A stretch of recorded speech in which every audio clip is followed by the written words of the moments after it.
Parce que j'étais arrivée à la 90e personne, c'est pour ça que je vous en parle.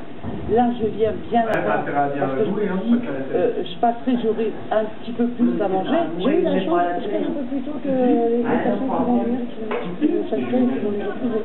Car la consigne est claire, plus aucun nouveau bénéficiaire n'est accepté jusqu'à nouvel ordre.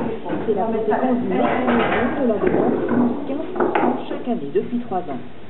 Il y a 23% de la population jeune qui est au chômage, il y a des difficultés sociales parce que les emplois disparaissent, PSA ou NES, sur la Corna c'est déjà 30 familles.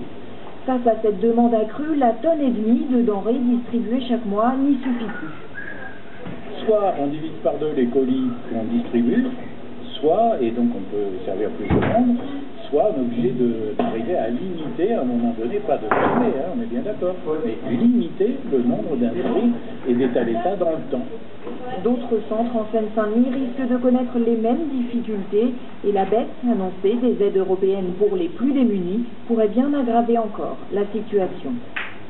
À suivre dans notre 12-13 une page spéciale consacrée au salon de l'agriculture qui ouvre ses portes demain à Paris et propose. C'est le 50e anniversaire de cet événement très populaire. Nous irons à la rencontre d'une famille d'éleveurs qui y participe depuis déjà plusieurs générations. Et pour ce demi-siècle de ce salon, nous reviendrons sur son histoire, ses événements les plus marquants. Salon de l'agriculture créé en 1964 par son général.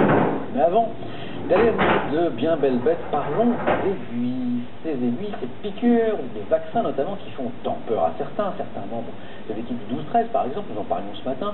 Eh bien, il y a du nouveau, l'innovation d'une entreprise de Côte d'Or, la piqûre sans aiguille. Pauline Ringbach et Damien Rapsen nous expliquent comment ça marche. Allez, Qui n'a jamais appréhendé avant une piqûre ou l'administration d'un vaccin? Grâce à ce dispositif d'auto-injection à usage unique, fini la phobie de la piqûre. Ce boîtier révolutionnaire, développé ici à Chenauve en Côte d'Or, est fait pour que tout un chacun puisse s'injecter un médicament très simplement. La seule chose à faire par le patient ou la patiente, c'est d'ouvrir le dispositif.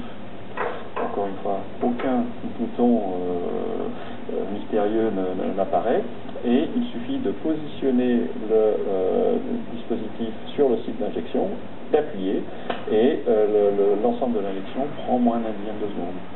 C'est un système de pression développé sur les airbags ou les fusées qui permet au produit d'être injecté sans aiguille.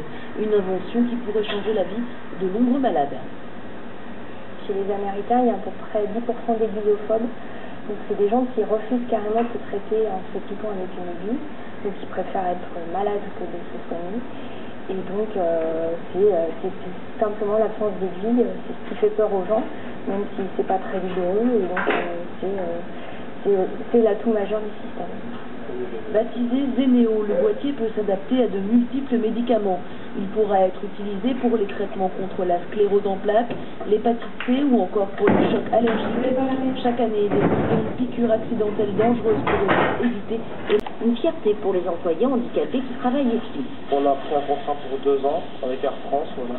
Et c'est des petits pots qu'on vend. Et ça fait beaucoup de travail, mais c'est bien, ça nous motive, on va dire. Cette structure accueille des handicapés psychiques. Des temps de pause sont aménagés dans l'atelier de production. C'est un énorme boulot pour les équipes éducatives à pouvoir à la fois conjuguer cet accompagnement médico-social qui fait l'originalité de notre métier, mais aussi une production qui nous est demandée par Air France en particulier, où là, les avions n'attendront pas qu'on livre la confiture. C'est en 1983 que Bernard Paul a donné la recette de la confiture aux employés. Cette recette lui a été transmise par son père. Mon père était confiturier et j'ai toujours plaisir à dire que lui, il faisait déjà du social sans le savoir, puisqu'il embauchait dans une entreprise des repris de justice et des délinquants, des personnes handicapées. Donc pour moi, c'était une voie naturelle que de travailler ici. Et j'ai plaisir à dire que je ne suis pas uniquement confiturier, je suis éducateur en confiture. 2 autres contrats viennent d'être signés avec des chaînes de restauration. Les carnets de commandes sont pleins.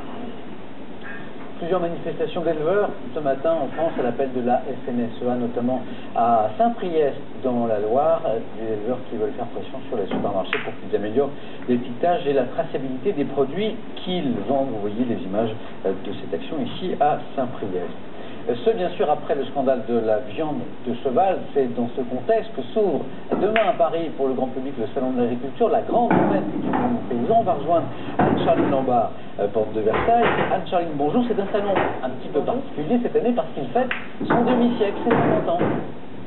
Oui, c'est une édition historique, 1300 exposants, 4000 animaux, 500 vaches, autant de moutons, des cochons, des poules et même des chiens, près d'un millier, les plus beaux gabarits à poil, à cornes ou à plumes qui vont et occuper demain jusqu'au 3 mars.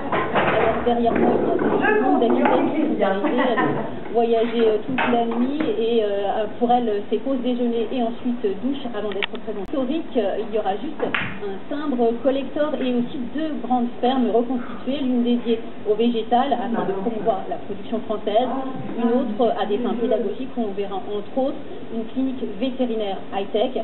Donc on attend ici 700 000 visiteurs, c'est 20 000 de plus par rapport à 2012. Ce salon, ce quinquagénaire a donc la cote, même si le nombre d'agriculteurs a été divisé par 4 en 50 ans.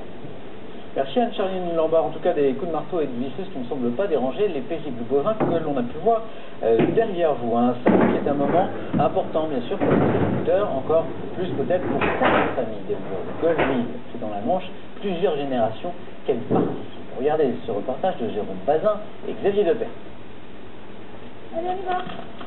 Cette année encore, l'élevage Le Quartier présente une vache normande au concours du Salon de Paris.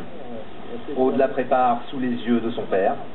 Aujourd'hui, c'est elle qui dirige les... de profiter du poil pour cacher les défauts de l'animal. Les anciens, c'était ça, les concours. Éleveurs et compétiteurs, depuis plus de 4 générations, la cour de cette ferme du Nord-Cotentin est restée la même. Une grand-père. Voilà, ils doivent préparer un taureau pour aller à un concours. À part la ferme, tout a changé bien sûr. Voilà. À l'époque des photos couleurs et du premier salon de l'agriculture, il y avait encore des chevaux dans les champs. Oui, il est revenu de l'Algérie. Mon frère est revenu d'Algérie en 62, et du coup c'est lui qui a pris la nage en main de mon père. Le tracteur est arrivé dans l'exploitation sur le tard vers 1960. Juste avant, les premières salles de traite. Une invention qui a tout accéléré. Aujourd'hui, Aude et sa sœur traitent